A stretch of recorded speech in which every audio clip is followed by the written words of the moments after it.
85ರಲ್ಲಿ, ಅರ್ಥ ಆಗಿರ್ಬೇಕು ಎಷ್ಟು, 40 ವರ್ಷದ ಮೇಲಾಗಿರ್ಬೇಕಲ್ಲ, 40 ವರ್ಷದ ಮೇಲೆ. ನನಗೆ ಸ್ನೇಹಿತರಾಗಿರ್ತಕ್ಕಂಥದ್ದು HB ತಿಪ್ಪೇಸ್ವಾಮಿ ಅಂತ. ಅವರು ರಾಮಕೃಷ್ಣಾಶ್ರಮದ ಸಂಪರ್ಕದಲ್ಲಿ ಇದ್ದಂಥವರು. ಈ ಬಿಡೇನ್ ಸಾಹೇಬ್ಗೇನು ಅಜ್ಜೈನ ಸಂಪರ್ಕ, ಕರಿಬಸವೇಶ್ವರ ಸ್ವಾಮಿಗಳ ಸಂಪರ್ಕ ಇವನಿಗಿದ್ದಿದ್ದು. ಆಗ ಅವರು ಹೇಳಿದರು, ನೀವು ರಾಮಕೃಷ್ಣ ಆಶ್ರಮಕ್ಕೆ ಬನ್ನಿ, ಅಲ್ಲಿ ಪುರುಷೋತ್ತಮಾನಂದಜಿ ಮಹಾರಾಜ್ ಅಂತ ಇದ್ದಾರೆ, ಅವರಿಗೆ ನೀವು ಭೇಟಿ ಮಾಡಿರಿ ಅಂತ ಹೇಳಿದೆ. ನಾವು ಒಂದು ಮಾತು ಹೇಳಿದೆ, ಅಪ್ಪ ಅಜ್ಜೇನ ಅಪ್ಪಣೆ ಇಲ್ಲದ್ದು ನಾನು ಯಾರನ್ನೂ ಭೇಟಿ ಮಾಡಲ್ಲ ಅಂತ ಅವ್ರಿಗೆ ಹೇಳಿದೆ. ಪುರುಷೋತ್ತಮಾನಂದಜಿ ಮಹಾರಾಜರವರನ್ನೇ ಒಂದು ಪತ್ರ ಬರೆದರು, ನೀವು ಒಂದು ಸಾರಿ ಆಶ್ರಮಕ್ಕೆ ಬಂದು ಹೋಗೋದು ಅಂತ. ಇವರೇನು ಅದಕ್ಕೆ ಉತ್ತರನೇ ಕೊಡಲಿಲ್ಲ, ಸುಮ್ಮನೆ ಅದು ಯಾಕೆ ನಮಗೆ ಬೇಕಿಲ್ಲದ್ದು, ನಮಗೆ ಬೇಕಿಲ್ಲದ್ದು ನಮಗೆ ಯಾಕೆ ಬೇಕು ಅಂತ ಸುಮ್ಮನೆ.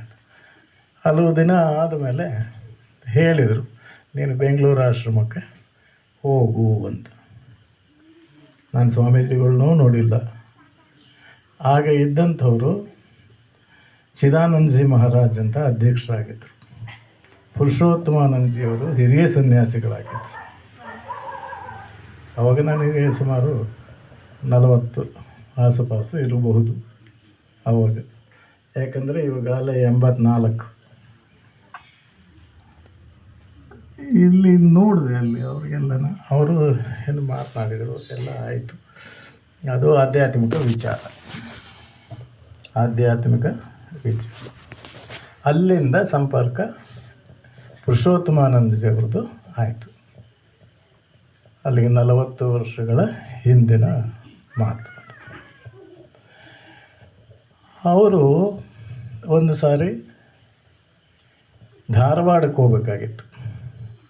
ಧಾರವಾಡಕ್ಕೆ ಇಬ್ಬರು ಸ್ವಾಮೀಜಿಗಳು ಹೋಗಬೇಕಾಯಿತು. ಆಗ ಅವರು ಒಂದು ಹೇಳಿದರು, ಚಿತ್ರದುರ್ಗದಲ್ಲಿ ಸ್ವಲ್ಪ ಹೊತ್ತು ವಿಶ್ರಾಂತಿ ಪಡೆದು ನಾವು ಮುಂದಕ್ಕೆ ಹೋಗ್ತೀವಿ, ಯಾರ್ದಾದರೂ ಒಂದು ಮನೆಯಲ್ಲಿ ವ್ಯವಸ್ಥೆ ಮಾಡಿರಿ ಅಂತ.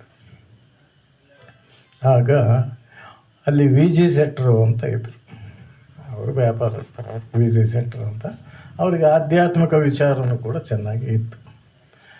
ಅವ್ರನ್ನ ನಾನು ಮಂಜುನಾಥ್ ಅಂತ ಒಬ್ಬರು ಇದ್ದರು ಪ್ರಿಂಟರ್ಸು, ಅವ್ರ ಜೊತೆಗೆ ಹೋಗಿ ಕೇಳಿದ್ವಿ, ಸ್ವಾಮೀಜಿಗಳೇ ಸೆಟ್ರೆ ಹೀಗಿದೆ, ಸ್ವಾಮೀಜಿಗಳು ಬರ್ತಾರೆ ನಿಮ್ಮ ಮನೆಯಲ್ಲಿ, ಒಂದು 2 ಗಂಟೆ ಇದ್ದು ಮುಂದಕ್ಕೆ ಹೋಗ್ತಾರೆ ಅಂತ ಕೇಳಿದ್ವಿ ಇಬ್ಬರು.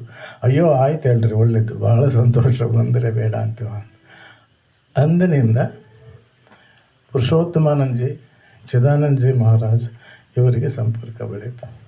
ಅವರು ಚಿತ್ರದುರ್ಗಕ್ಕೆ ಹೋಗೋದಕ್ಕಿಂತ ಮೊದಲು ಈ ಸಾಬಣ್ಣನ ಮನೆಗೂ ಬಂದರು. ಯಾಕಂದರೆ ನಿಮಗೆ ಅರ್ಥ ಆಗುತ್ತೆ, ಕೆಲವು ಸ್ವಾಮೀಜಿಗಳು ಬೇರೆಯವ್ರ ಮನೆಗೆ ಹೋಗಲ್ಲ, ಅದಕ್ಕೆಲ್ಲ ಅಡಚಣೆಗಳಿದ್ದಾವೆ. ಅವರು ಏನು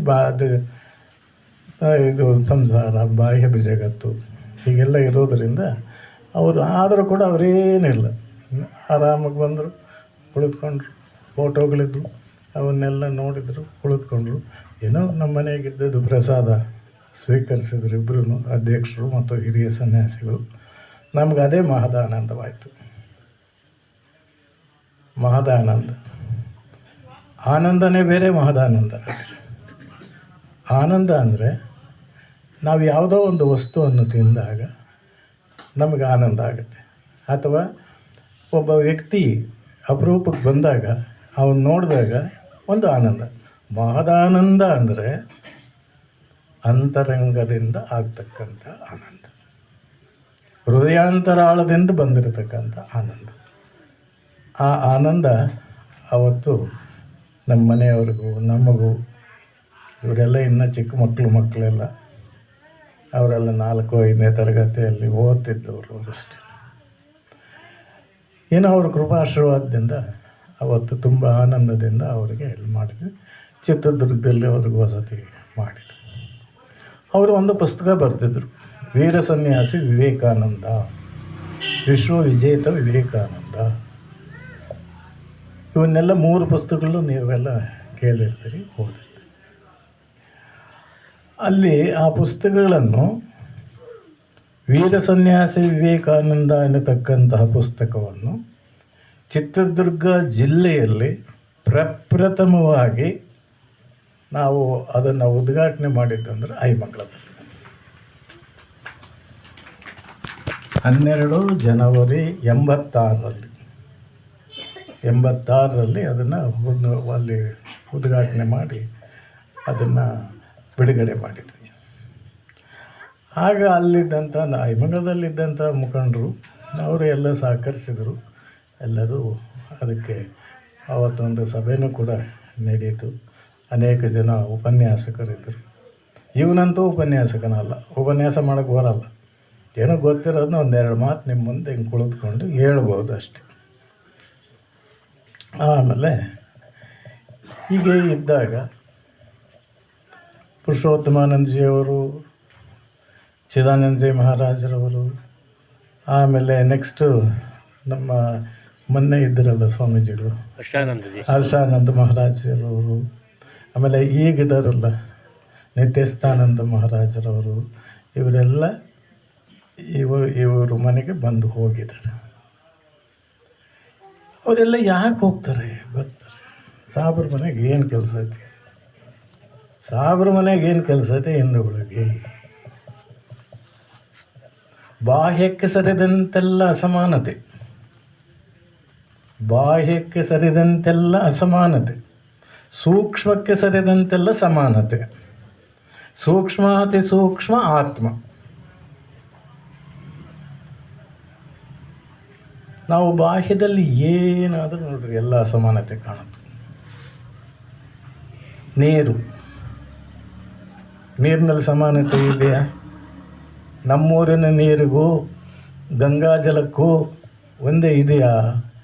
ಅಸಮಾನತೆ ಕಾಣುತ್ತೆ. ಅಗ್ನಿ, ನಮ್ಮದು ಇಲ್ಲಿ ನಾವಿವಾಗ ಈ ದೀಪಗಳನ್ನು ಹಚ್ಚಿದ್ದೀವಿ, ಇದಕ್ಕೂ ಎಲೆಕ್ಟ್ರಿಕ್ ದೀಪಕ್ಕೂ ವ್ಯತ್ಯಾಸವನ್ನು ನಾವು ಕಾಣ್ತೀವಿ.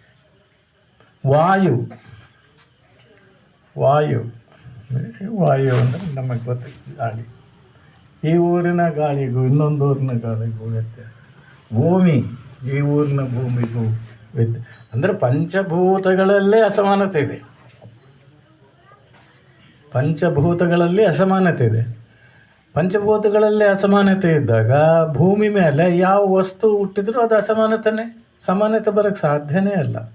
ಅದಕ್ಕೆ ಬಾಹ್ಯಕ್ಕೆ ಸರಿದಂತೆಲ್ಲ ಅಸಮಾನತೆ, ಸೂಕ್ಷ್ಮಕ್ಕೆ ಸರಿದಂತೆಲ್ಲ ಸಮಾನತೆ. ಈಗ ನೀವೆಲ್ಲ ಇಲ್ಲಿ ಉಪಸ್ಥಿತರಿದ್ದೀರಿ.